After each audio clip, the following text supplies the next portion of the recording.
Bien, muy buenas tardes, queridos amigos de Que No Te La Cuenten. Aquí una vez más con las entrevistas, esta vez ya con un invitado que ya hemos tenido otra vez en este canal, Jorge Fernández Díaz. Jorge, muy buenas tardes, gracias por atenderme. Muchas gracias, Padre Javier, y gracias por invitarme otra vez a este tan prestigiado canal. Bueno, gracias a usted por el tiempo.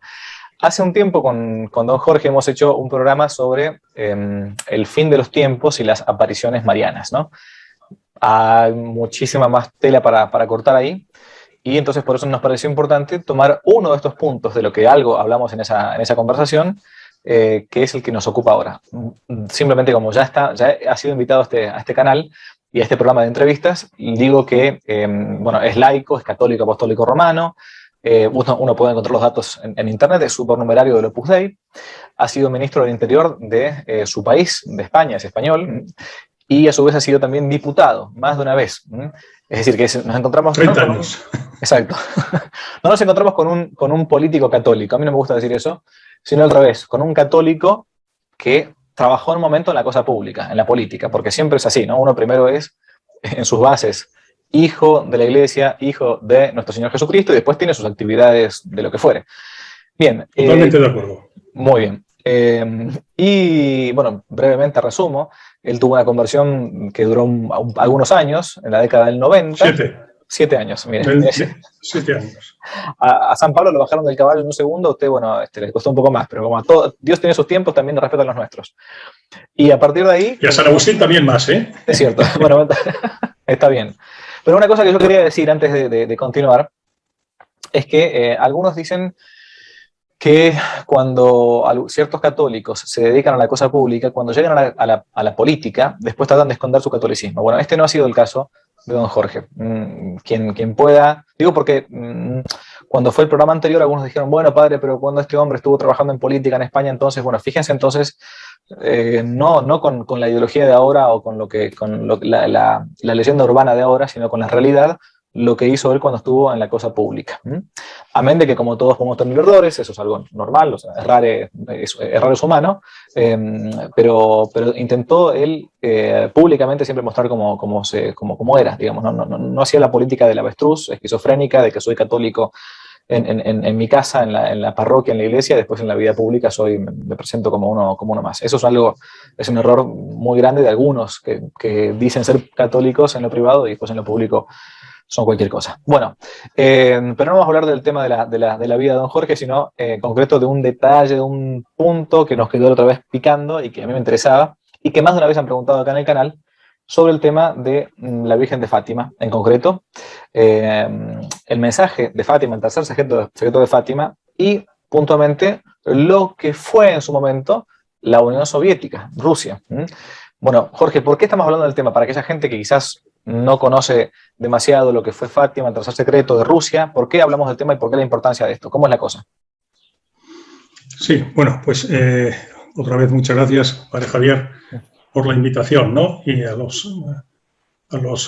audiencia, que tiene mucha audiencia, el padre Javier Olivera Rabasi, y que no la pierda por mí, esperemos. Bueno, pues sí, efectivamente, vamos a ver. Fátima, partiendo de la base, como recordamos en aquella otra conversación, la revelación pública acabó con el último libro del Nuevo Testamento, o sea, con el libro de Apocalipsis. Acabó la revelación pública. El depósito de nuestra fe, pues son la Sagrada Escritura, la Sagrada Tradición y el misterio de la Iglesia, ¿no? Las revelaciones privadas, llamadas privadas, y hablo de las reconocidas por la Iglesia, pues no pertenecen siquiera a la revelación pública. Es decir, que teóricamente, un católico pues, puede no creer en las apariciones de la Virgen en Fátima, aparte, a pesar de que hayan sido canonizados los niños, los pastoriños, Francisco y Jacintita Marto, ¿no? De que todos los últimos papas hayan estado en Fátima, en fin, de todo, y que además las profecías de la Virgen se hayan ido cumpliendo con el tiempo, ¿no? Pero aún así, con eso no está obligado a creer en esas apariciones y en lo que allí la Virgen dijo para salvarse. Otra cosa es si es razonable esa situación, pero una cosa es que sea razonable o no razonable y otra cosa es que sea pecado mortal o no sea pecado mortal en el sentido de que por formar parte de la doctrina de la fe, pues no puedes apartarte de ella si quieres salvarte. A nadie le obligan a creer, pero mire usted no ha de creer lo que quiera y lo que le parezca bien, ha de creer lo que la Iglesia dice que es el depósito de nuestra fe, ¿no? Bueno, quiero decir con eso, y sentado eso y recordado eso, Padre Javier, que aún con eso, Fátima ocupa un lugar, me atrevo a decir que privilegiado y singular, en el marco en el catálogo de las apariciones marianas reconocidas por la Iglesia y con el máximo rango. Es decir, por ejemplo, el caso de Fátima, ¿no? Pues que tiene misa con oficio propio, el 13 de mayo, es la Virgen de Fátima, ¿no? Es decir, tiene todo lo que la Iglesia puede hacer para oficializar pues una aparición mariana y un determinado mensaje. En el caso de Fátima, bueno, te podríamos poner al mismo nivel prácticamente pues la Virgen de Guadalupe o la Virgen de Lourdes, ¿eh? Y otra cosa es que esos mensajes tengan más o menos importancia para la humanidad en un momento determinado, o sean más o menos locales o más o menos universales. Pero desde el punto de vista de la sanción de la Iglesia reconociendo, pues yo me atrevo a decir que Fátima, Guadalupe, Lourdes y alguna otra, pues están en el cuadro de honor. Y de entre tres ellas que acabo de citar, porque quizás son las de el podium, ¿no? El podium, primero, segundo, tercero, me atrevo a decir que aunque las comparaciones son odiosas, Fátima estaría en el primer lugar. ¿Por qué?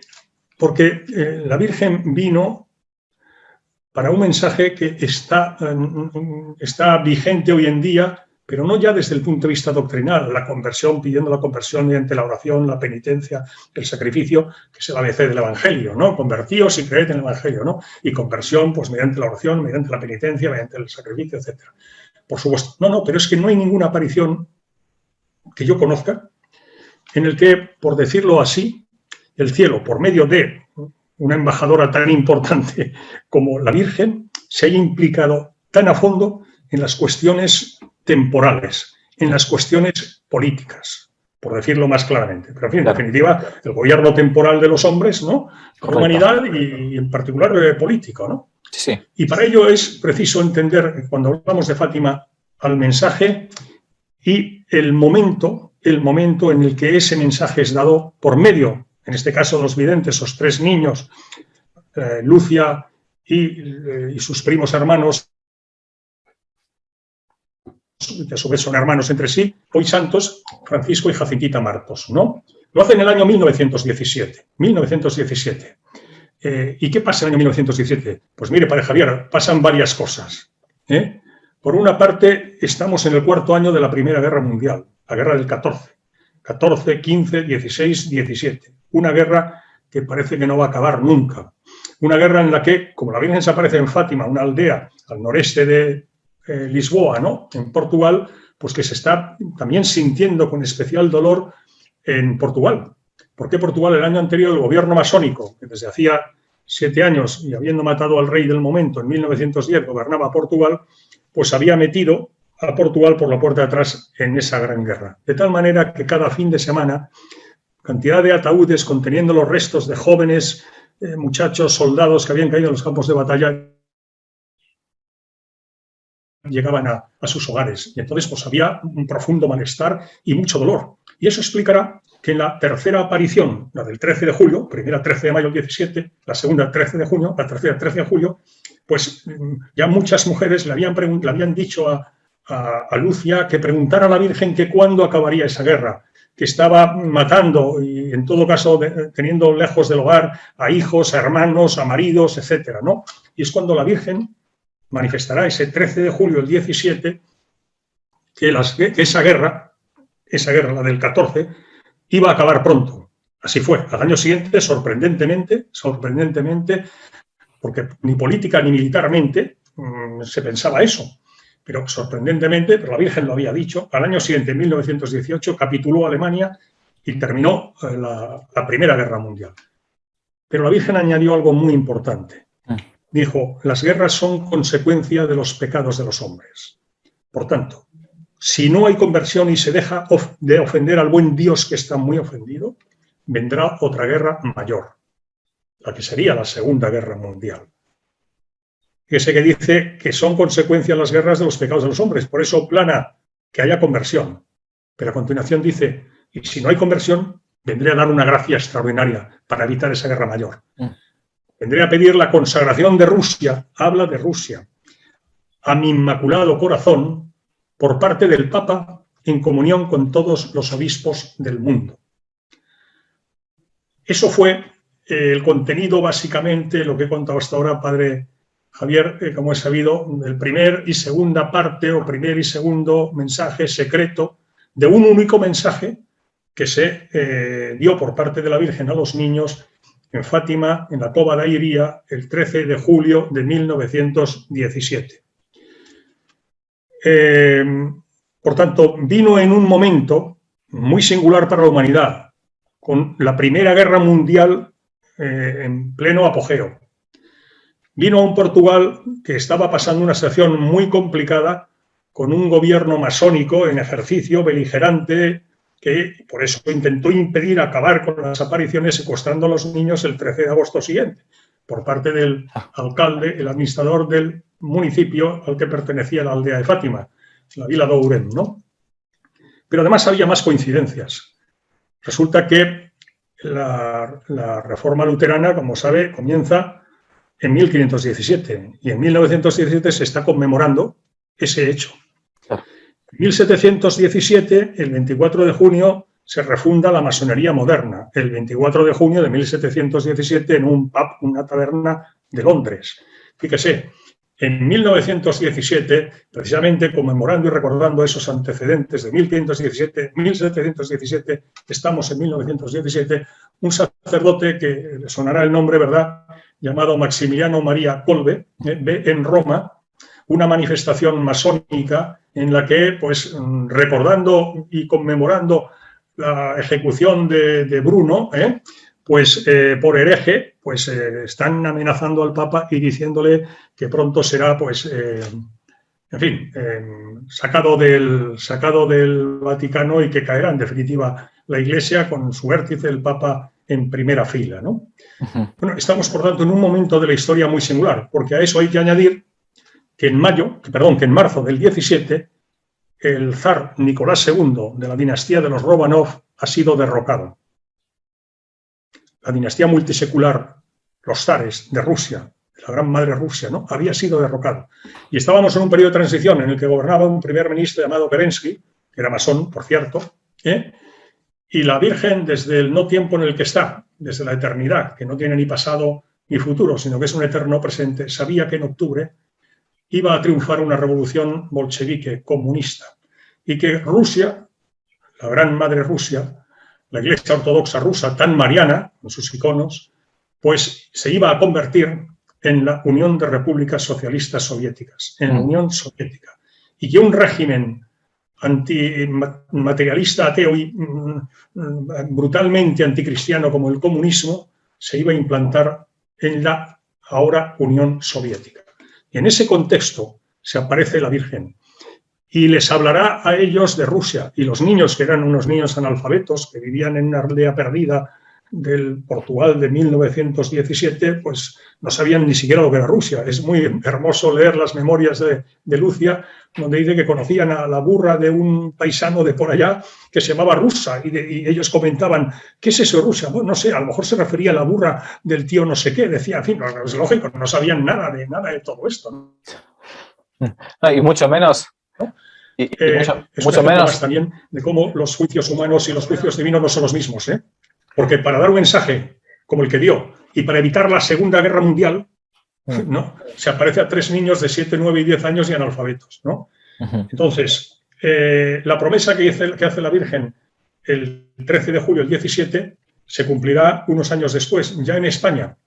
En el año 1925, el 10 de diciembre, Lucia está de postulanta de las religiosas doroteas en Pontevedra, al otro lado de la frontera entre Portugal y España por el norte, con Galicia. ¿no? ¿Por qué estaba allí? Precisamente porque, cumpliendo el guión, el gobierno masónico había expulsado a las órdenes religiosas y a las que todavía no había expulsado, pues procuraban instalarse en España pues, para estar a salvo, ¿no? Y entonces ella, que había estudiado un internado de Oporto, a donde le había dirigido el obispo de Leiría para apartarle en aquellos años posteriores a los hechos de Fátima de aquellas controversias que se creaban, pues fue acogida por una familia de Oporto y pagado sus estudios en un internado de religiosas doroteas en Oporto. Y ella allí tendrá la vocación de religiosa dorotea y de postulanta pasa al postulantado que estaba en Pontevedra. Y allí se le aparece la Virgen y le dice que en cumplimiento de la promesa del 13 de julio del 17, cuando les enseñó, les mostró el infierno y la cantidad de almas que por no haber quien rezara por ellas se perdían e iban al infierno, que vendría a establecer lo que quería Dios, y era extender en el mundo la devoción a su Inmaculado Corazón y, para favorecerla, la devoción de la comunión reparadora de los 5 primeros sábados de mes, prometiendo a todo aquel hombre, mujer, niño, anciano que siguiera esa devoción, ayudarle en el momento de su muerte con las gracias necesarias para, correspondiendo a ellas, poder salvarse. Esa promesa la cumple 8 años después, en el año 25, en Pontevedra. Y la de la consagración, el 13 de junio de 1929, también en Pontevedra, pero en Tui, junto a la localidad de Vigo, también de la provincia de Pontevedra de la Galicia española, ¿no? También al otro lado de la frontera, donde ya estaba ella no como postulanta, sino como religiosa profesa. El 13 de junio, fecha de San Antonio, para unos de Padua, para otros de Lisboa, para los portugueses, ¿no? Una fecha muy importante para los portugueses, San Antonio. En ese día se le revelará a la Santísima Trinidad, la Virgen de Fátima le aparecerá y dirá que ha llegado la hora para el cielo, ha llegado la hora para el cielo, de que, como te dije, hace 12 años, estamos en el 29, 12 años atrás, el 17, el Papa consagre Rusia a mi Inmaculado Corazón en comunión con todos los obispos del mundo, prometiendo de esa manera evitar la guerra y la expansión de los errores de Rusia. Ahora, un momento. Pregunta normal. ¿Es Lucia o Lucía?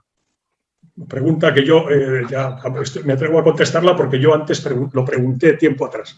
Es Lucia, porque Lucía, como sabemos, Santa Lucía, la patrona de los ojos de la vista, es el 13 de diciembre y es Lucia porque es el femenino de Lucio, de San Lucio. Ah, mire, interesante, interesantísimo eso. No sabía. Sí. Bien, Es que yo lo pregunté en Fátima varias veces y todos me corroboraron que era Lucia. Santa Está Lucia. Bien, más vale pasar un segundo por ignorante y no corroborarlo toda la vida. Y después la segunda es, bueno, que esto es ahora lo que a uno le va cayendo un poco, como decimos a veces, la ficha. Cuando Santa Lucia, entonces, recibe el mensaje de la Virgen de Fátima diciendo que los errores de Rusia se van a dispersar por todo el mundo, esto es interesantísimo. O sea, todavía no existían los errores de Rusia, estrictamente hablando, porque no había todavía vencido la sangrienta revolución bolchevique, que va a terminar martirizando al zar, a su familia, una cosa horrorosa.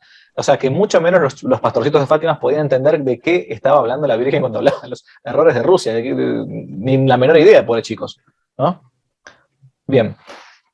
¿Y cuál es la pregunta es entonces, bueno, bueno, sin lugar a dudas, creo que coincidiremos con esto, con el tiempo, los intentos de consagración de Rusia al Inmaculado Corazón de María, menos de lo que yo he leído, ¿no? Entiendo que no ha sido hecho de modo estricto como la Virgen María lo había pedido, ¿no? Se hicieron de modos, bueno, a veces hiperbólicos, parabólicos, intentando hacer alguna restricción para evitar tener algún problema con el comunismo, etcétera, que es por esto que finalmente los errores se siguen diseminando y no se cumple por completo con la tercera parte del secreto de Fátima. Eso es al menos lo que yo humildemente opino y he leído. Pero ¿cuáles son? Esa es la pregunta. ¿Cuáles son? ¿Cómo se pueden identificar esos errores de Rusia? ¿A qué se les llaman los errores de Rusia? Porque el comunismo al parecer supuestamente cayó, entonces ya estamos listos, se acabó. Vamos a ver, los errores de Rusia, efectivamente, el primero es el comunismo ateo, como es obvio, ¿no? Porque claro, es un materialismo total y absoluta, la desaparición de toda visión trascendente de la existencia, ¿no? Y por lo tanto, bueno, pues ese es un error un error absoluto, pues, por concebir un mundo sin Dios y una existencia en la que Dios no existe. No es que no tenga que decir mucho, es que no tiene que decir nada. Otra cosa es que de esa ideología perversa, del comunismo ateo, del marxismo, pues vendrán con el tiempo más errores. Y ahora estamos padeciendo algunos de esos errores. La dialéctica marxista, la lucha de clases. Bueno, la lucha de clases, cuando cayó el muro de Berlín, que conviene recordar que de qué lado cayó el muro de Berlín. Es decir, no cayó porque el ansia de ser comunista por parte del Berlín occidental y de la Alemania occidental hizo que pudieran llegar al paraíso del Berlín comunista, ¿no? Y de la Alemania comunista del momento. No, fue al revés. Evidentemente, pues cuando después además implosionará, desaparecerá la Unión Soviética, pues, hombre, es evidente que había que adaptarse a la nueva situación por parte del comunismo, ¿no? En todas partes, ¿no? En primer lugar, porque claro, sería un simplismo decir que es lo mismo la Unión Soviética que Rusia. No, yo no voy a decir que la Rusia actual, con Putin, pues sea poco más o menos que el paraíso terrenal, pero tengo que decir que no es lo mismo. No es lo mismo la Rusia actual que lo que era la Unión Soviética. Claro. De Lenin, de Stalin, etcétera, ¿no? No es lo mismo, ¿no? Pero ¿qué sucede? Que precisamente porque ya eso de la lucha de clases no vendía excesivamente en Occidente, pues lo que hizo fue metamorfosearse, ¿no? En América, querido padre Javier, que usted conoce perfectamente, no es casual que entonces nazca el Foro de Sao Paulo, ¿no? ¿Y quiénes promueven el Foro de Sao Paulo, no? Los Lula de Brasil y Fidel Castro y demás. ¿Por qué? Porque se trataba de, bueno, pues presentar ese programa, ese mensaje, esa ilusión, no de la misma manera que cuando existía el muro de Berlín y cuando existía la Unión Soviética, porque han caído precisamente, y por cierto, sin lanzar ni un solo misil, ni un solo disparo de fusil entre la OTAN y el Pacto de Varsovia, que era su homónima en el como sabemos, el espacio geográfico comunista, ¿no? De Europa, la Europa del Este, ¿no? Entonces había que metamorfosearse, ¿no? Y de ahí viene todo el Foro de Sao Paulo, ahora foro trasplantado a Puebla, en México, ¿no? Y etcétera, ¿no? Y, por ejemplo, de la lucha de clases ahora hemos pasado a la lucha de sexos, ¿no? Es decir, esta ideología de género es la ideología comunista aplicada no a las clases sociales, sino a los géneros humanos. Es, en síntesis y en el meollo de la cuestión, la ideología de género es una ideología que, además de satánica, porque es ir directamente contra el Padre Eterno Creador, ¿no? El Génesis dice, y Dios creó al hombre, varón y mujer los creó. No, la ideología de género dice, tú, Dios, no has creado nada. El hombre y la mujer es una construcción cultural, social, ¿no? El hombre y la mujer, pues yo tengo la orientación sexual, tengo la identidad sexual que yo mismo quiero, sin imposiciones culturales, ni sociológicas, ni políticas. Me explico, padre Javier. O sea, cuando uno va a esto, por ejemplo, el hecho de la actual ideología de género, que yo creo que sabemos todos de lo que estamos hablando, pues eso es una metamorfosis marxista, ¿eh? Y también la dialéctica marxista, ¿no? De interpretar que, bueno, pues que del conflicto surge necesariamente la síntesis creadora y que ilumina la realidad de la cuestión que está sometida a debate, ¿no? Y bueno, pues podríamos hablar también del aborto. El aborto, en los primeros lugares donde se aprueba el aborto, pues es precisamente en la Unión Soviética y los países que están sometidos al yugo soviético. Esos son hechos y datos históricos. Por tanto, si al comunismo como régimen político ateo, que ya con eso compendia todo, ¿no? Le añadimos las secuelas que ha producido a lo largo de la historia la dialéctica marxista-comunista aplicada a la lucha de clases, pues ahora versus lucha de géneros entre el hombre y la mujer, o al caso del aborto, pues me parece que tenemos suficiente para entender o para creer interpretar las palabras de la Virgen en relación con impedir la expansión de los errores de Rusia. Dicho en 1917, que como usted muy bien ha dicho, El triunfo de la revolución bolchevique se producirá en octubre, el octubre rojo, octubre de 1917. La Virgen lo dice el 13 de julio. La Virgen sabe lo que va a pasar. Y por eso está, y sabe lo que va a pasar.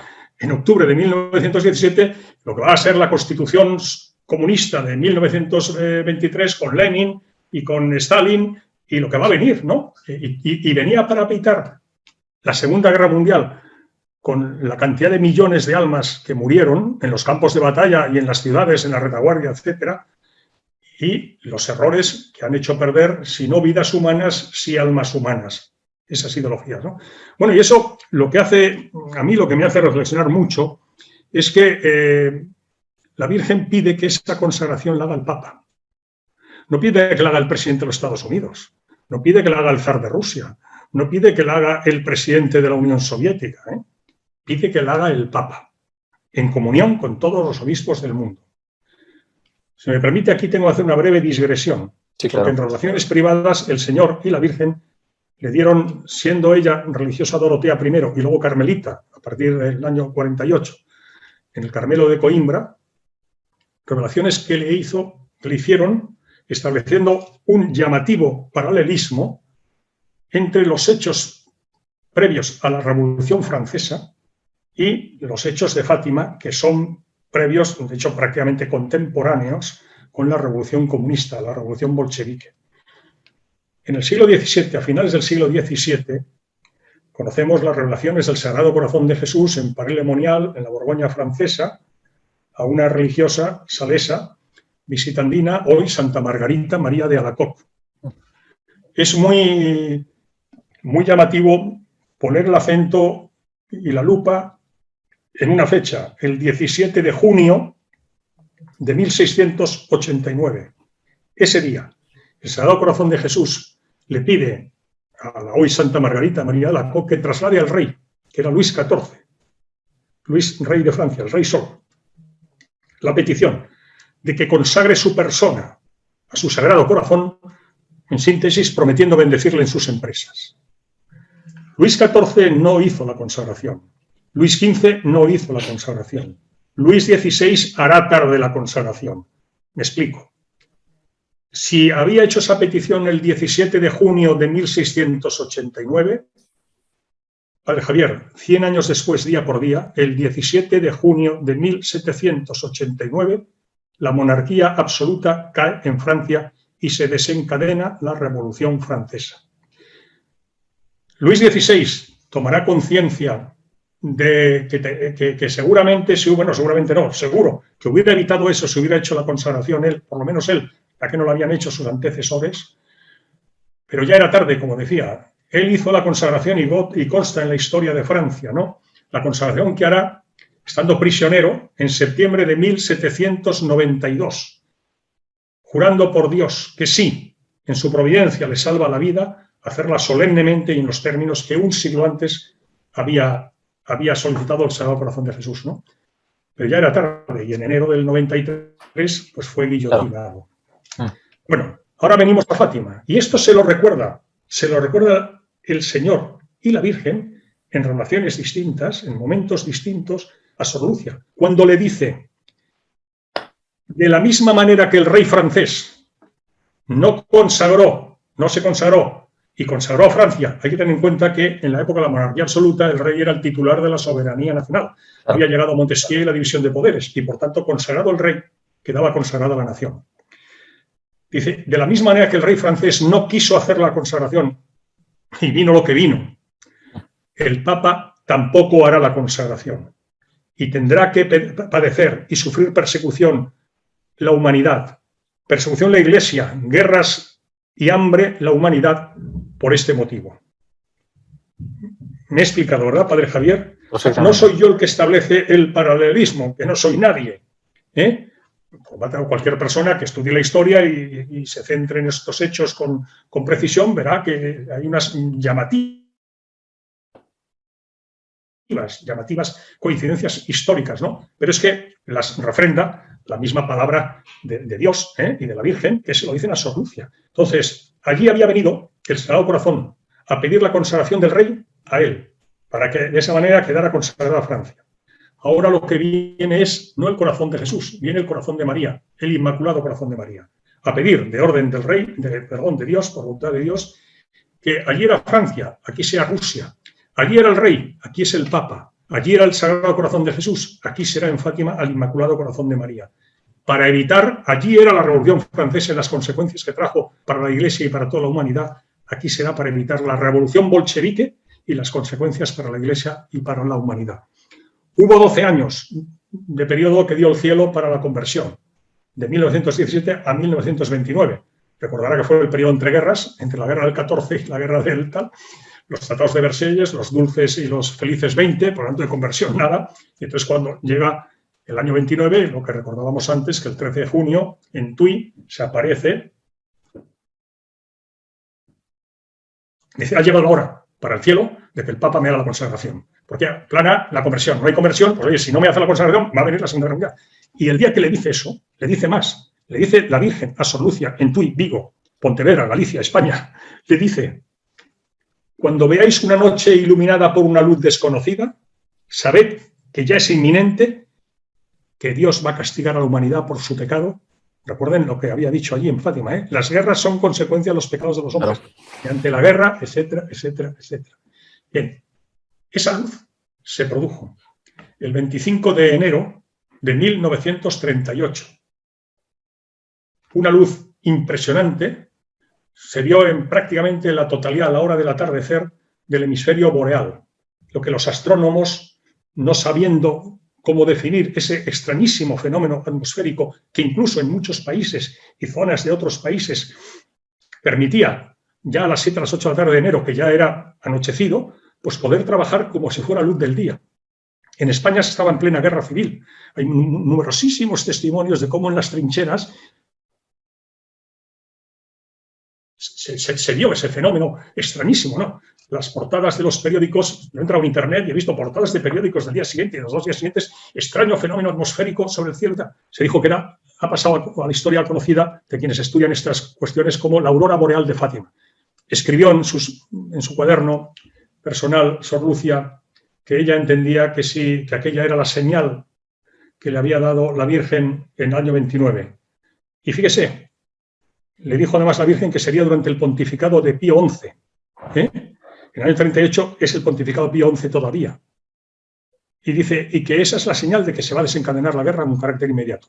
La guerra se desencadenó al año siguiente, el 39, pero políticamente empezó a continuación. Unos días después de ese, entre comillas, aurora boreal de Fátima, Hitler invade Austria, la anexiona en Anschluss. A continuación se anexiona el cuadrilátero Bohemia-Moravia y la República Checa, agosto del 38. Lo de Austria, marzo del 38. Es cuando Neville Chamberlain, primer ministro británico, dice que va en la conferencia de Baviera, va a parlamentar de Múnich, a parlamentar con Hitler y vuelve victorioso a Londres diciendo hemos ganado la paz. Y Churchill le dirá, podía elegir entre la claudicación o la guerra. Ha elegido la claudicación y tendremos la guerra. Bueno, pues y el 1 de septiembre del 39 pues estalló la Segunda Guerra Mundial, ¿no? Y entonces, como se había cumplido toda la profecía, el primer y segundo mensaje, primer y segundo secreto de Fátima, la visión del infierno, devoción de la comunión reparadora los 5 primeros sábados de mes, necesidad de, bueno, aviso de que vendrá una guerra mayor que la primera si no hay conversión, etcétera, pues todo eso ya se ha desencadenado. Y entonces, en el año 41 se hace público el primer y segundo secreto. La primera y segunda parte. La tercera parte, la tercera parte del mensaje del 13 de julio del 17... Ahí lo freno un segundito. Cuando uno toca estos temas, siempre van a aparecer algunos, y lo pregunto como un ignorante total en la materia, ¿no? Yo no soy fatimólogo ni me he dedicado a ese tema, ¿no? Que anda dando vuelta por internet muchas veces que han cambiado a Sor Lucía de Fátima, le han puesto una especie de falsa vidente, todo eso. Yo no sé si alguna vez lo he escuchado esto, a mí me parece un poco un disparate, pero quería conocer un poco su opinión, un poco a ver qué nos dice.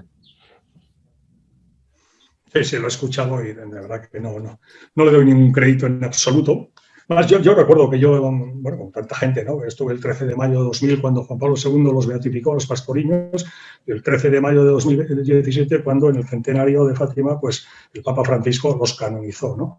Y recuerdo muy bien, en la del año 2000, pues me había ido, pues en fin, cuando tenía yo entonces era secretario de Estado y tal, pues fui con el embajador de España y nos estuvimos juntos con el gobierno portugués, en pleno, que estaba ahí y tal, y estábamos arriba, mirando de frente hacia el altar donde presidía el Papa, pues a la derecha, ¿no? Y Sor Lucia estaba muy cerquita. Yo recuerdo que durante toda la misa la tenía, pues ahora, muy cerca, que diría yo, a 7 o 8 metros, ¿no? Y de verdad, y aparte que, en fin, podía dar muchos testimonios, pues asegurar que eso que lo conozco, ¿eh? Eso es, no tiene el más mínimo fundamento. Okay. Es decir, la Sor Lucia, unas veces hablamos de Sor Lucia, que es cuando Sor Lucia era religiosa Dorotea, hasta el año 48. Cuando el año 48 pasa a ser carmelita, ya es hermana Dorotea, porque las carmelitas, como sabe usted, Padre Javier, no son sores, ¿no? Son hermanas. Cada familia religiosa pues tiene su denominación, ¿no? Entonces, la hermana Lucia ha vivido 57 años en el Carmelo de Coimbra. Las carmelitas de Coimbra, en el año 2013, han publicado las memorias de la vida de Una vida bajo la mirada de María, con la vida de la hermana Lucia de Carmelita, 57 años en el Carmelo de Coimbra. Bueno, hay multitud de datos que... Otra cosa es lo que se ha especulado en relación con el tercer secreto, que se hizo público el año 2000, precisamente con ocasión de la beatificación de los pastoriños por Juan Pablo II.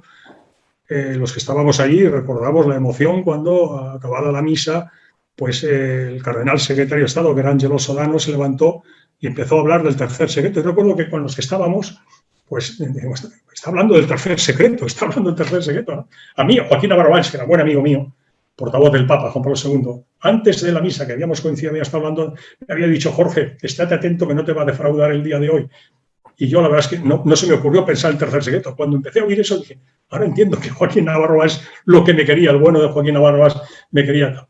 Bueno, y hizo público que con el comentario teológico correspondiente por el entonces cardenal Ratzinger, prefecto de la Congregación para la Doctrina de la Fe, se haría público el tercer secreto. Aquí sí que está el debate y tiene fundamento, porque hay mucha historia. Es decir, hemos dicho que el primera y segunda parte de un único mensaje, de un único día, 13 de julio del 17, han dado lugar a lo que se ha conocido como primer secreto, segundo secreto, porque la Virgen les había dicho que todavía no lo contaran, ¿no? En aquellos momentos, que no había llegado el momento. Bueno, eso se dan a conocer el año 41. Y era una visión del infierno y unas palabras y una interpretación al respecto por parte de la Virgen. Lo que es la tercera parte de ese único mensaje que se ha convertido en tercer secreto de Fátima y que se nos dio a conocer a la humanidad en una primicia el 13 de mayo del año 2000 en Fátima y el 26 de junio en la sala estampa, la sala de prensa del Vaticano, con su comentario teológico correspondiente, que está editado, es conocido, ¿no? Es la descripción de la visión. La descripción de la visión, pero no las palabras de la Virgen. No la interpretación que de la visión hace la Virgen, de la misma manera que en el primer y segundo secreto habían tenido la visión del infierno y la descripción que les hace la Virgen de lo que están viendo, que son almas que se pierden porque no hay quien rece por ellas y que para evitar que mueran tantas, pues le va a dar una gracia especial, que es la devoción de la comunión reparada los 5 primeros sábados de mes.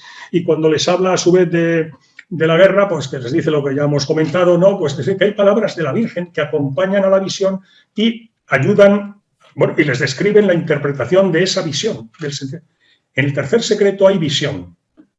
El obispo vestido de blanco, tuvimos el presentimiento de que se trataba del Santo Padre, que vimos una inmensa luz, nos vimos reflejados en una inmensa luz que es Dios, escribe entonces Sor Lucia, en una inmensa luz que es Dios, pues reflejados como se ven las personas en un espejo. Dice, vimos pasar a un obispo vestido de blanco que tuvimos el presentimiento de que era el Santo Padre. Y luego dice, a continuación dice, vimos a otros obispos religiosos, sacerdotes religiosos, religiosas, seglares de todas clases y condiciones, y al frente de ellos el Santo Padre, que caminando con pesar y pasando por en medio de una multitud de cadáveres y de muertos, se encaramaba hasta la cima de una montaña donde había una cruz de madera y caía abatido por flechas y disparos. Esa es la visión del tercer secreto de Fátima. Y la visión se ha ilustrado sobre la base de la descripción que ha hecho de esa visión Sor Lucia, ¿no?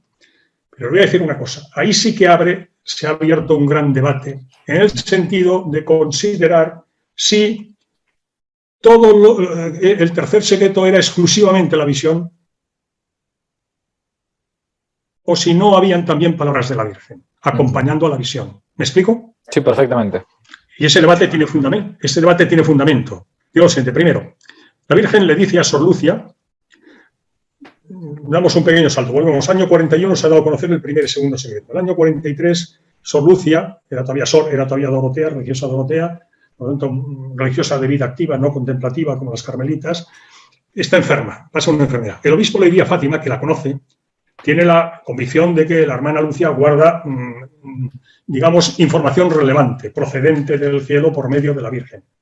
Y le pide que lo escriba, por si ella falleciera, para que se pudiera conocer.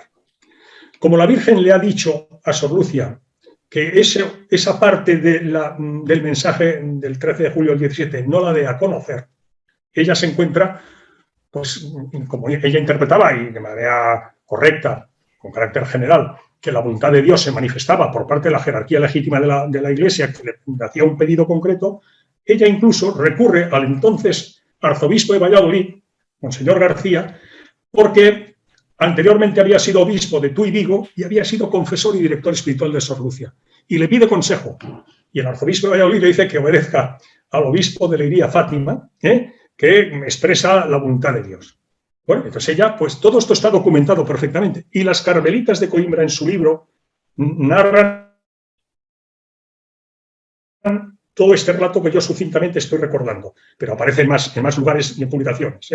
Pero vamos, que tiene una base absolutamente documentada y real. Entonces, ella quiere escribirlo y se encuentra con un problema muy grave. Y es que cuando se pone a escribir, resulta que puede escribir con normalidad hasta que se pone a querer escribir el tercer secreto, que se le paraliza la mano y no puede escribir. Bueno, es comprensible que ella quedara en una situación de una gran tribulación personal. ¿A quién obedezco? Porque lo que es evidente es que no podía escribir, y además lo escribe ella, que podía sin embargo escribir si escribía otra cosa, pero de eso no. Entonces el 3 de enero, fíjese si está documentado, padre Javier, el 3 de enero del año 44, ella escribe que, desolada por esta situación, se va ante el sagrario a rezarle a la Virgen que le diga por favor qué tiene que hacer. Y entonces ella narra de una manera preciosa, hermosa, dice: cuando una mano suave y dulce se me posó en el hombro derecho y me dijo: hija mía, escribe lo que te han pedido. Dios quería probar tu humildad y tu obediencia. Pero no escribas la interpretación que yo he dado de esa visión. Eso está documentado y, bueno, en el libro Las Carmelitas de Coimbra, nota a pie de página, diario íntimo, Sor Lucia, de hermana Lucia, tal. Está escrito por las Carmelitas de Coimbra y por más, el padre Kramer, Antonio Sochi, Luis Eduardo López Padilla, es decir, hay muchos autores y muy reconocidos y con una, creo que legítima autoridad en la materia que recogen este hecho, pero es que las Carmelitas de Coimbra pues lo recogen tal como lo he dicho yo. De tal manera que está documentado que puede entenderse perfectamente que la Virgen, cuando le dice escríbelo, y le dice, porque Dios ha querido probar tu humildad y tu obediencia, le dice que no la interpretación que le ha dado, luego había habido palabras de la Virgen. Y le dice que lo que ha de escribir lo meta en un sobre, que lo lacre. En el libro Las Carmelitas de Coimbra explica minuciosamente de qué manera obtuvo la hermana Lucia, porque no quería que trascendiera entre las religiosas con las que vivía todavía, las Doroteas, año 44, de una vela, el lacre, para lacrar el sobre y cerrarlo como le había pedido la Virgen. Y la Virgen le dice que no se ha abierto hasta 1960. Este es un dato importante. Y luego hay un segundo escrito, este es del 3 de enero de 1944, y es llevado al obispo de Leiría, que lo guarda en la caja fuerte del obispo. Esa es la tercera parte del secreto. Y hay un segundo escrito, del 9 de enero del 44. Digo, ¿Me no, explico? digo, esa es la tercera parte, pero de lo que ella ve, pero no la interpretación todavía. Exactamente. Mm. En la visión en la descripción de la visión que se ha hecho pública, recordará que se ve, dice que veo la Virgen y a su izquierda, la izquierda desde la visión del espectador, que es la derecha de la Virgen, dice un ángel que en la mano izquierda tiene una espada flamígera que apunta a la tierra, pero la llama es parada con la mano derecha de la Virgen mientras él dice penitencia, penitencia, penitencia. Sí. ¿De acuerdo? Ujú. Fíjese, padre Javier, lo que voy a recordar a continuación y que recuerdan en esa obra Las Carmelitas de Coimbra, que a continuación escribió la entonces ya hermana Lucia, lo había escrito en el 44, pero ya luego el diario íntimo y demás ya era Carmelita en Coimbra. Dice, y entonces me vi sumergida en una gran luz que era Dios. Y veo, y describe un ángel con una espada flamígera que toca el eje de la Tierra. La Tierra bambolea y se produce una catástrofe de dimensión planetaria, que describe ahí. Se desbordan los mares, los ríos, en fin. ¿Me explico? Sí. Claro, eso está escrito.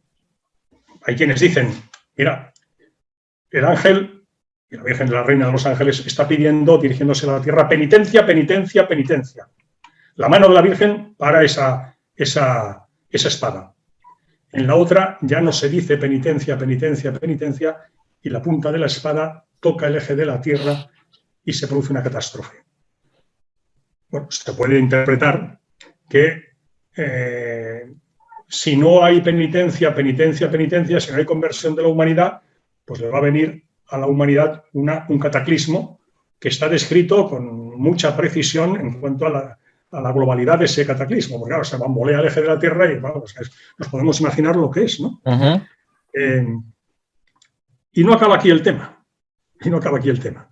Porque hay también ilustres fatimitas, el profesor Luis Eduardo López Padilla, el padre Kramer, Antonio Socchi, en su libro El Cuarto Secreto, de otros, y podíamos seguir, que dicen que en la visión del tercer secreto que conocemos, pues cuando se dice que hay un obispo vestido de blanco que tuvieron el presentimiento de que era el Santo Padre, ese sería un papa.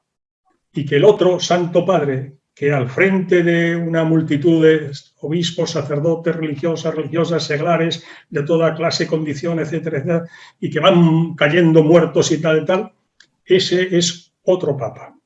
Y que estamos hablando aquí de los dos papas y, por tanto, de la existencia en esos momentos de un cisma en la Iglesia y toda esa descripción que se hace del tercer secreto de la visión, de que sale de una ciudad que se supone que es Roma, que está derruida, desolada y llena de cadáveres, pues es las consecuencias de lo que es ese cisma en la Iglesia y la apostasía de la Iglesia, que va por la cúspide porque hay dos papas, pues ocasiona a la humanidad. Y que eso sería la interpretación que la Virgen le habría dado de esa visión. Ujú. Yo hago una descripción, no sé si he sido capaz de aclarar todo este asunto, padre Javier, Sí. y no me pronuncio. Yo distingo entre lo que... Porque sí, ahora concluyo. Mire, en el año 60 la Virgen había dicho que se podía dar a conocer el mensaje. Sor Lucia, y está en el libro también de las Carmelitas de Coimbra, está en la carta. Escribe en junio del 58, cuando faltan pues, año y medio para el año 60, y por tanto, una carta al Papa, que era Pío XII, donde le dice, pues eso, que debo decir una cosa, que es que no hay tiempo, la providencia provee. El Papa Pío XII, que será el Papa de la Segunda Guerra Mundial, porque él es elegido Papa en marzo del 39, y el 1 de septiembre del 39 Hitler invade Polonia porque ha pactado con Stalin, y Stalin invade Polonia por el otro lado, explico, ¿no? Bueno, eso que está ahí, y estamos hablando de una cosa muy importante, porque es el comienzo de la Segunda Guerra Mundial, que le toca a Pío XII, recién elegido. Pío XII hará la primera consagración, como usted muy bien decía antes, no en los términos que pidió la Virgen, pero hará una primera consagración. y la hará el 31 de octubre de 1942. Ya íbamos al cuarto año de la Segunda Guerra Mundial, 39, 40, 41, 42. Y hace la consagración, obviamente, no en comunión con todos los obispos del mundo, y tampoco de Rusia. Hace la consagración del mundo. Sé lo que voy a comentar, padre Javier. Mire cómo había proveído la providencia.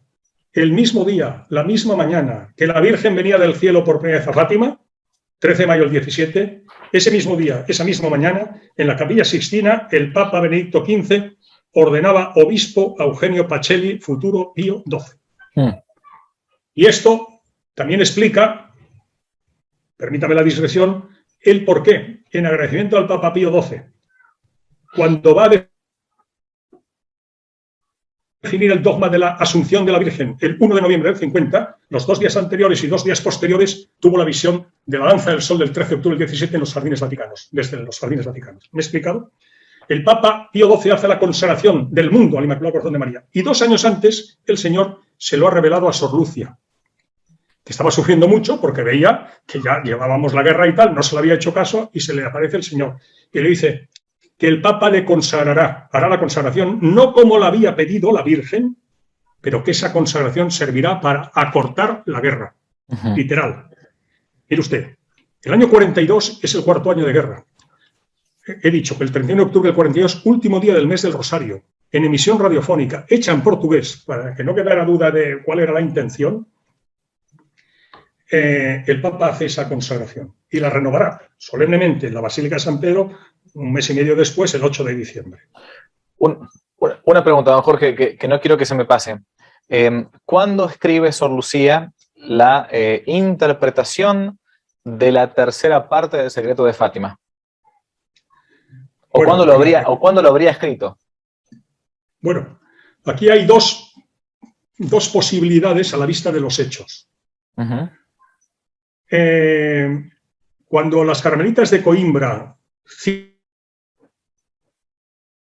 citan las palabras de la Virgen de que escribe lo que te han dicho, pero no la interpretación que yo te he dado de la visión, ellas hacen referencia en nota a pie de página diario íntimo. Ese diario íntimo está en Roma. Está en Roma. Porque yo cuando vi eso ya procuré ver, vamos a ver dónde está ese diario íntimo, porque refiere ahí. Hay quien considera, y a partir de ahí hay 2 líneas de pensamiento, diríamos, ¿no? Unos que consideran que en ese otro sobre y en ese otro escrito de 9 de enero del 44, que a diferencia de la descripción de la visión eran 4 hojas, que eran 60 y tantas líneas, el segundo era una única hoja de 10, 12 líneas que estaría ahí. Yo no puedo afirmarlo porque, porque no lo he visto, no lo puedo comprobar. Yo pongo sobre la mesa que hay un cierto debate abierto, porque además abonan todo esto declaraciones que históricamente se han ido produciendo pues por parte de Juan Pablo II en el año 80 en Fulda, Alemania, por parte de Benedicto XVI, siendo cardenal Ratzinger, siendo papa cuando estuvo el 13 de mayo de 2010 en Fátima, entre otros. Es decir, que no parecen ajustarse a la mera descripción de la visión del 13 de julio, ¿no? Y que apuntarían a que, hombre, a que hay palabras de la Virgen. Por otra parte, iba a decir, padre Javier, el año 60 ya es Papa Juan XXIII. 4 meses después de escribir aquella carta que comentábamos, el 9 de octubre del 58 fallece Pío XII y es elegido Juan XXIII. Sorprende a la humanidad y a la propia curia unos días después, cuando el 25 de enero, día de la conversión de San Pablo, anuncia su voluntad de convocar un concilio ecuménico, que sería el Vaticano II, ¿no? Y estamos en el año 60 y hay una expectación en el ámbito de la Iglesia por el tercer secreto de Fátima. El 8 de febrero está documentado que el Papa Juan XXIII, para leer el secreto, pidió un monseñor portugués para que pudiera traducir las palabras escritas por Sor Lucia, obviamente, en portugués, con precisión, y que estuvieron, entre otros, pues el cardenal Ottaviani, que era el prefecto del Santo Oficio, y que estaba también allí, entre otros, el cardenal Bea, un cardenal jesuita, muy próximo, como sabrá sin duda, a Juan XXIII, ¿no? Y se ha escrito por parte de testigos, ¿no? De que, y luego hubo despachos de prensa al respecto, de que el Papa Juan XXIII habría dicho que eso no era para su pontificado porque él no quería ser profeta de malas noticias. Claro. El 8 de febrero hay una publicación de Luis Eduardo López Padilla, que además recoge fotografía del teletipo, del despacho de la agencia IP y Associated Press en el Vaticano, del 8 de febrero del 60, dice: fuentes oficiales del Vaticano confirman que la Santa Sede no quiere comprometerse a dar veracidad a las palabras que, según los pastoriños, les habría comunicado la Virgen el 13 de julio del 17. Está implícitamente reconociendo que habían palabras de la Virgen. Ese despacho existe. Correcto. Ese despacho de prensa existe. Ahora, perdón, Jorge, si... Por tanto, bueno, los papas siempre han insistido en que lo sustancial, lo fundamental está dicho, en cuanto a que si no hay conversión entre la oración, sacrificio y la penitencia, pues que igual que pasó como las guerras son consecuencia de los pecados de los hombres, la humanidad va a padecer también pues calamidades producidas por los hombres mismos, pues por nuestros pecados, ¿no? Ahora, Jorge, si existe digamos, llamémoslo así de modo rápido, un tercer secreto, ¿no? O una tercera parte del único secreto de Fátima, con la visión y después con la interpretación, mi pregunta es obligada: ¿cómo puede ser que en el año 2000, cuando Sor Lucía aún estaba viva, no dijo, momentito, esto es una parte de secreto, es cierto, pero falta la otra parte, que también es la interpretación de esta visión que... En esa hipótesis es obediencia de vida. Claro, bueno, o sea, la verdad que entonces como que le tuercen la mano para que no hable de más. Bueno, es que ella dijo declaraciones que fueron recogidas, de que ella había dicho la interpretación de la visión le corresponde a la Iglesia. Ok. Pero no soy yo, repito, obviamente. Son los carmelitas de Coimbra, entre otros textos, pero los carmelitas de Coimbra, pues es evidente que no se ha alimentado esto, ¿no? En ese libro, en esa publicación, son las que dicen que la Virgen le dice: escribe, pero no la interpretación que yo te he dado de la visión. Okay. Eso, bueno. Y también, por otra parte, hay que pensar que cuando la Virgen se aparece a los 3 niños, la comunicación entre la Virgen y ellos no era la misma. O sea, Sor Lucia, bueno, en aquel momento Lucia, una niña de 10 años, veía, oía y hablaba con la Virgen. Jacintita veía y oía a la Virgen. Y Francisco, al principio, Francisquito, solo veía. Tuvo que rezar muchos rosarios porque le dijo a la Virgen: tú también irás al cielo, pero es de verdad, porque recuerdo que habíamos recordado que él rezaba rosarios de Ave María, amén, Ave María, amén, Ave María, amén, un crío, ¿no? Y entonces luego se convertirá en un muchachito, ¿verdad? Bueno, está canonizado, ¿no? Y con unas penitencias y unos sacrificios enormes y un amor al Papa y a la Virgen extraordinario, ¿no? Y ya pasó a oír a la Virgen, pero inicialmente solo la veía. Y la Virgen, por eso, en el primer y segundo secreto, cuando todavía no, digamos, no está en condiciones de oír también a la Virgen, dice: a Francisco sí que se lo podéis contar. ¿Por qué? Porque él no oía. Claro. Pero señal de que la Virgen hablaba. Exacto, correcto. Bien, Jorge, bueno, da para muchísimo más esto, como todo lo que es la Virgen María y las apariciones, puntualmente la de Fátima. Permítame solo una cosa. Diga. La secuencia de acontecimientos políticos e históricos que se producen en Europa, vinculados con los hechos históricos de Fátima, es impresionante. Le puedo decir solo 3 cositas. El Inmaculado Corazón de María es el corazón de la Inmaculada Concepción. Obvio, ¿no? Pero la Virgen había pedido a Fátima, como mensajera del cielo, que el cielo quería, que Dios quería, que el corazón inmaculado de María se divulgara entre los fieles, entre los hombres, ¿no? Y que fuera en fin, devotamente rezado junto a su Sagrado Corazón. Quería que estuvieran los dos unidos, lo dice Jesucristo, ¿no? Su Sagrado Corazón y el corazón inmaculado de su madre, de María, ¿no? Pues mire, hay un día en el que el día 13 no se aparece la Virgen, el 13 de agosto. Habíamos dicho antes. ¿Por qué? Porque el alcalde de Vilanova de Urén había secuestrado a los niños para que, pues si no están los niños allí, no se produce a la Virgen y acabemos ya con estas manifestaciones, cumpliendo órdenes del gobierno de la época. El 13 de agosto la Virgen manifestará el dolor que le produce y la tristeza que no hayan dejado que se apareciera, no hubieran permitido que se apareciera ella como quería a los niños. Y se les aparecerá unos días después, donde diríamos la presión popular pues hace que los tengan que libertar, ¿no? En libertad, y se les aparecerá no el día 13, claro, sino el 19 de agosto. Y no en la Cobadería, sino en Los Baliños, la zona la aldea donde vivían ellos, ¿no? Por lo tanto, el día 13 de agosto es día de tristeza para la Virgen y el 19 de agosto es día de alegría. Pues mire usted, el símbolo de la Guerra Fría. ¿Sabe usted qué día fue erigido el muro de Berlín? El 13 de agosto del año 61. En aquella carta que yo le decía que había escrito Sor Lucia a Pío XII, 4 meses antes de fallecer y ante la proximidad del año 60, ella le dice que ella cree que el año 60, la Virgen lo dijo, porque en ese año estaría el apogeo del comunismo. El comunismo. Mire usted, año 60 no se aparece la Virgen. Vamos, no se da a conocer el tercer secreto. Año 61 se erige el muro de Berlín. Año 62, la crisis de los misiles con Cuba. Khrushchev y Kennedy. Sí. Año 63, la guerra de Vietnam. Oiga, y el 13 de agosto, que no había, que día de tristeza de la Virgen, se erige el símbolo de la Guerra Fría entre el bloque occidental y el bloque comunista. Habíamos dicho, alegría, satisfacción de la Virgen en 19 de agosto. Mire usted, el principio del fin del muro de Berlín fue un 19 de agosto. El 19 de agosto del año 89, en la frontera austrohúngara. Y hay allí un monolito que conmemora el picnic paneuropeo por la paz de aquel día, 19 de agosto de 1989. Y cada 19 de agosto se conmemora aquel evento. ¿Qué día desaparece la Unión Soviética? Pues el día de la Inmaculada Concepción, el corazón inmaculado de María, el corazón inmaculado de María, el día 8 de diciembre del año 91. Pero ¿qué día fue el principio del fin de la desaparición de la Unión Soviética? ¿Se acuerda usted del golpe de Estado del sector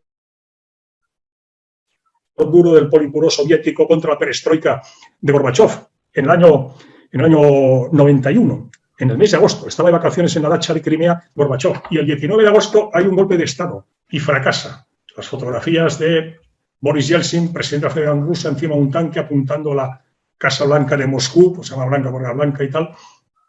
Ese día, 19 de agosto del 91, es el principio del fin de la caída de la Unión Soviética, que desaparece el día de la Inmaculada Concepción. Y el día que se produce la firma del primer acuerdo de limitación de armas estratégicas nucleares entre Ronald Reagan, presidente de Estados Unidos, y Gorbachev, en Washington, es el día de la Inmaculada Concepción del año 87, el START. Y está lleno, para que se vea.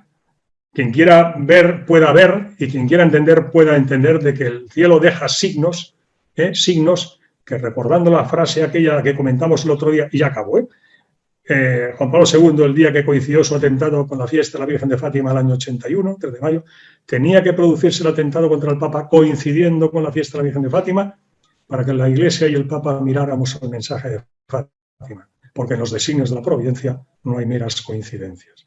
Pues ha querido el cielo dejar numerosísimas coincidencias para reforzar nuestra fe en que las palabras del tiempo, las palabras pasarán, pero las palabras de la Virgen, en tanto que palabras que ella transmite de Dios, de parte de Dios, no van a pasar. Don Jorge, ha sido un gustazo. La verdad que da para mucho más esto.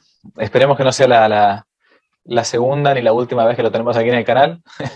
Le agradecemos el tiempo, lo encontramos justo en el medio de un retiro espiritual, así que se hizo este tiempo para conversar con nosotros, y bueno, evidentemente que Dios produjo su fruto. Esperemos que también así lo sea cuando vean la entrevista. Les mando un fuerte abrazo para todos los que están allí, devotos de la Virgen María, de la Santísima Virgen de Fátima. Intentemos ser fieles a ella. Y a usted muchísimas gracias nuevamente, Jorge. Gracias a usted, Padre Javier. Y enhorabuena y no ceje, adelante, que hace mucho bien. Hace mucho bien. Siempre para adelante. Abrazo grande. Dios le bendiga.